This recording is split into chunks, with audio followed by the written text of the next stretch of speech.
E aí pessoal, professor Márcio aqui.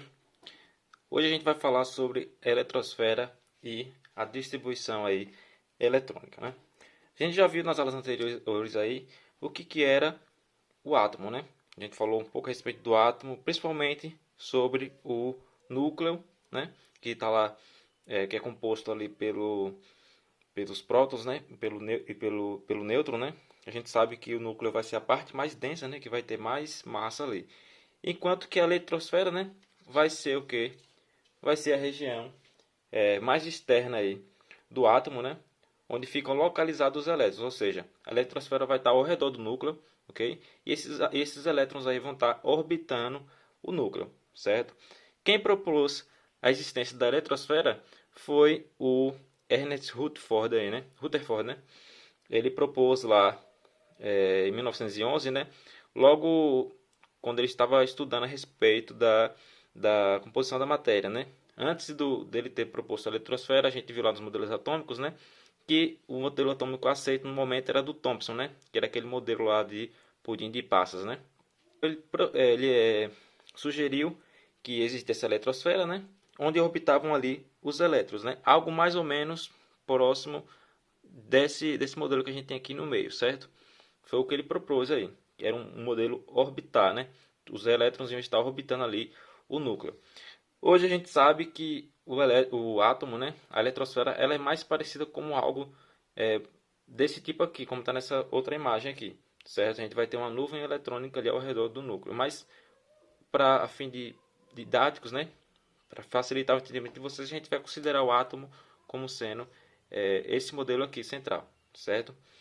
Pois bem, a eletrosfera ela vai ser dividida aí em camadas, né, ou níveis, né? A gente pode chamar tanto de camada quanto de níveis, que por sua vez vão estar divididos em subníveis, certo? As camadas ou níveis são divisões energéticas da eletrosfera, certo? Ou seja, cada camada ali, cada nível vai ter uma diferença de energia, certo? Para cada elétron permanecer naquela camada, certo? Sendo que cada nível recebe aí a letra K, L, M, N, O e P, ou os números 1, 2, 3, 4, 5, 6 e 7, respectivamente, certo? Sendo que o nível K, que é o mais próximo aí do núcleo, ele é o menos energético, ou seja, ele não vai precisar de tanta energia para segurar um elétron ali. E a camada Q vai ser o mais energético, né? Ou seja, vai precisar de mais energia para que aquele elétron permaneça ali naquela posição, ok? A divisão ela vai acontecer da seguinte forma aqui, ó. A gente vai ter então o núcleo, certo? O núcleo vai estar aqui na parte central do átomo. E aí, logo após o núcleo, a gente já vai começar a ter as 7 camadas, né? A primeira camada vai ser a K, né? Que vai ser a menos energética, né? No caso, ó, quanto mais próximo do núcleo, menos energético. Quanto mais distante do núcleo, mais energético. Mais energia eu vou precisar para aquele elétron ficar ali, ok? Então, ó, a Q vai ser a mais energética, que é a mais distante. E a K vai ser a menos energética, ok? Em cada camada, ela vai poder comportar um número máximo de elétrons, sendo que a camada K, né, que vai ser o nível de energia 1, vai comportar 2 elétrons, certo? A camada L vai comportar 8 elétrons, a camada M, né, 18. A camada N e O vão comportar 32, enquanto que a camada P vai comportar 18 e a Q apenas 8, ok? Tranquilo aí? E dentro de cada camada aí a gente vai poder então fazer subdivisões, certo? Então, ó, que a gente vai chamar aí essas subdivisões de subníveis, né? Que são divisões dentro da camada, né?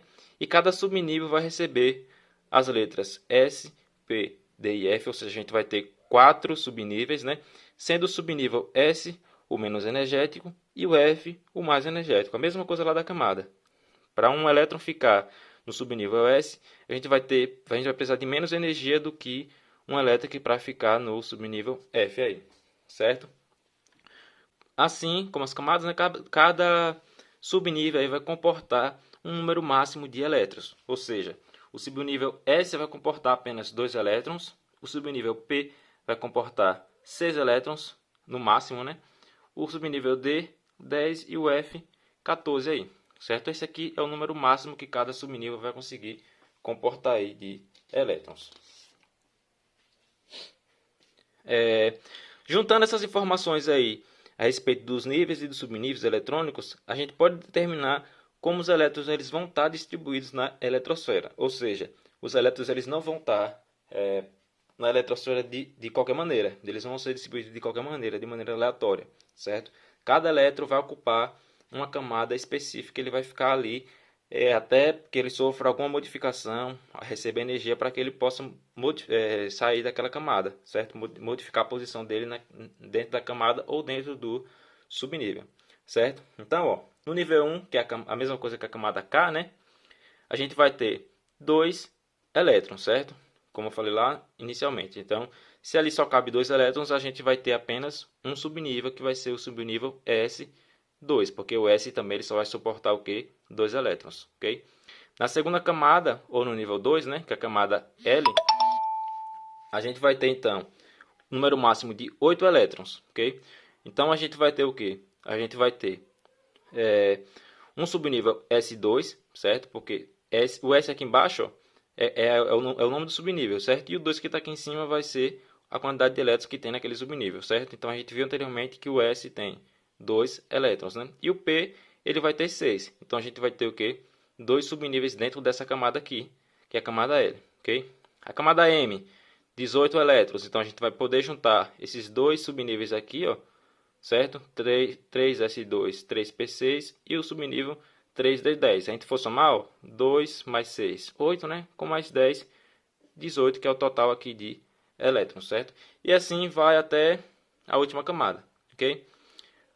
Só para deixar mais claro aqui, ó, o número que está na frente, ó, ele vai equivaler o quê? Ao nível eletrônico, certo? Ou seja, a camada que ele vai pertencer. No caso, a camada K, que é a mesma coisa que o nível 1, como está aqui, né? 1S, 1S1, certo? A letra que está logo depois do número, ela vai equivaler o quê? Ao subnível, ou seja, o subnível pode ser o S, P ou D, né? Ou F, né? Nesse caso aqui, ó, a gente vai ter o subnível S, né? E o número 1 que está aqui em cima, o expoente, né? Ele é equivalente à quantidade de elétrons que tem naquele subnível, ou seja, a gente vai ter quantos elétrons aqui? Um elétron, ok? Esse aqui vai ser o exemplo para o hidrogênio, que ele vai ter apenas um próton e um elétron. Então, a distribuição eletrônica dele fica apenas isso aqui, 1s1, certo? A gente pegou um exemplo bem simples aí, que foi o exemplo do hidrogênio, né? Que ele só tem um próton, só vai ter um elétron, é bem facinho para fazer a distribuição dele, ok? Mas tem outros átomos que ela vai ser um pouco mais complexa, certo? Então, a partir daí, criaram uma forma de fazer essa distribuição, ok? Então, vamos lá.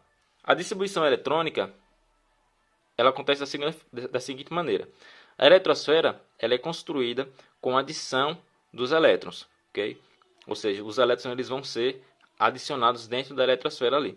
Sendo que os primeiros níveis ali são ocupados aqueles que vão ter os menores níveis energéticos, né? Tanto os níveis quanto os subníveis, né? As subdivisões, ok? Vão ser sempre as menos energéticas aí. A partir daí, ó, esse rapaz aqui, ó, Linus Pauling, ele criou um diagrama que facilitaria essa distribuição. Ele pegou, ó, essa tabela aqui, ó.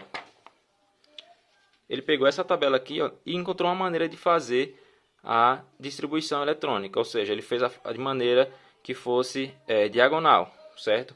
Como está mostrando aqui nessa imagem, tá vendo? Se a gente for fazer a distribuição de qualquer átomo, a gente pode fazer a distribuição eletrônica de qualquer átomo, a gente vai ter que seguir essas linhas como está aqui, certo? Primeiro eu tenho 1s2, depois eu venho no 2s2, depois eu venho no 2p6, certo? Depois eu vou no 3s2, 3p6 e depois eu vou no 4s2. Por que eu vou no 4s2 antes de vir do 4d10? Porque o 4s2 ele vai ser o que? Menos energético aí nesse caso, ok?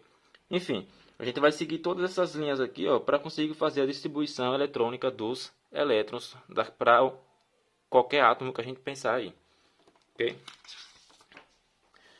Vamos lá, seguir um exemplo aí da distribuição eletrônica para o neônio, ok? O neônio, ele vai ter um número atômico aí igual a 10. Então, se ele tem um número atômico igual a 10, ele vai ter o número de prótons também igual a 10, certo? Se ele é um átomo neutro, ele então vai ter também o quê? 10 elétrons aí na última camada, certo? Então, ó, como é que a gente poderia fazer essa distribuição aí? Se ele tem 10 prontos, ele vai ter que ter 10 neutros, certo? Então a gente vai começar a fazer a distribuição dele. Vamos usar primeiro aquela tabela lá que eu mostrei anteriormente, antes de a gente pegar o diagrama para fazer essa distribuição aí, ok? Então, ó, aquela tabela como é que fica? Eu vou ter, então, para o neônio, a camada K, certo? Que é o nível 1, porque ela vai ter apenas 2 elétrons, certo? Então, eu vou ter aqui 2 elétrons. Então, a gente vai ter o quê? 1s2 aí. Então, a gente já tem 2 elétrons. A gente precisa de mais quanto? A gente precisa de mais 8 para completar 10, né? Então, eu vou ter também o quê? A segunda camada para esse caso aí, né? Então, eu tenho a segunda camada, L, que é igual ao quê? Ela vai ter um número máximo de elétrons que vai ser igual a 8, né? Então, a gente vai ter o quê aqui, então?